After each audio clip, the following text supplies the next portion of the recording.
नमस्कार दोस्तों, कैसी रही नेपाल पीएम की आज की यात्रा। भारत नेपाल एयर रूट पर प्रचंड लगाते रहे गुहार। नहीं पिघला पीएम मोदी का दिल, जाने क्या है चीनी कनेक्शन। भारत और नेपाल के बीच ऐतिहासिक संबंध है। इन दिनों नेपाली प्रधानमंत्री पुष्प कमल दहल प्रचंड अपनी पहली विदेशी यात्रा पर भारत पहुंचे हैं।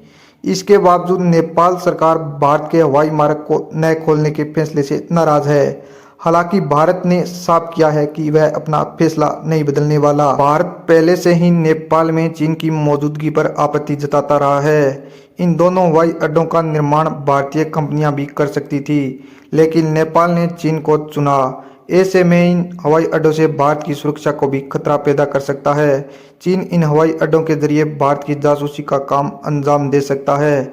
इसके अलावा नेपाल में बुनियादी ढांचे के निर्माण को बढ़ाकर चीन कर्ज का पहाड़ भी लाद सकता है। इससे नेपाल को श्रीलंका और पाकिस्तान के जैसे मजबूरन चीनी की शर्तों को मानना पड़ेगा, जो भारत को कतई स्वीकार नहीं है। नेपाल का तर्क है कि भारत के नए हवाई मार्गों के इनकार से नेपाली अर्थव्यवस्था को गंभीर झटका लगा है। इससे देश के विकास की संभावनाएं बाधित हुई है। चीनी निवेश और सहायता से बने बेरवा और पोखरा हवाई अड्डों का उद्देश्य नेपाल में पर्यटन, व्यापार और समग्र कनेक्टिविटी को बढ़ावा देना था। हालांकि पर्याप्त हवाई मार्ग और पहुंच के बिना इन हवाई अड्डों का कम उपयोग किया जाता है। ऐसे में नेपाल इन हवाई अड्डों से पूरा लाभ नहीं उठा पा रहा है।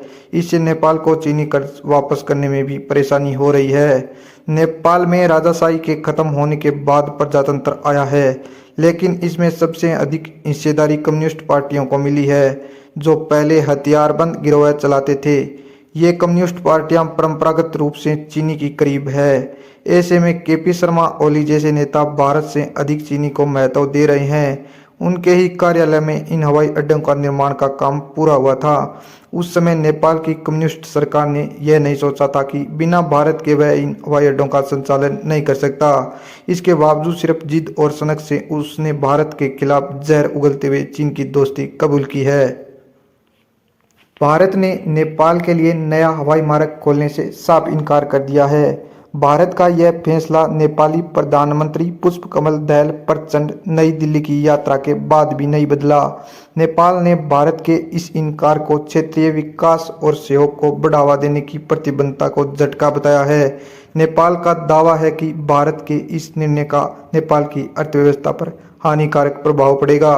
दरअसल नेपाल ने चीन की मदद से 2 हवाई अड्डे बेरवा और पोखरा में बनाया है। अब नेपाल की चाहत है कि इन हवाई अड्डों से भारत के हवाई क्षेत्र का इस्तेमाल करते हुए अंतर्राष्ट्रीय उड़ानें शुरू करने की है।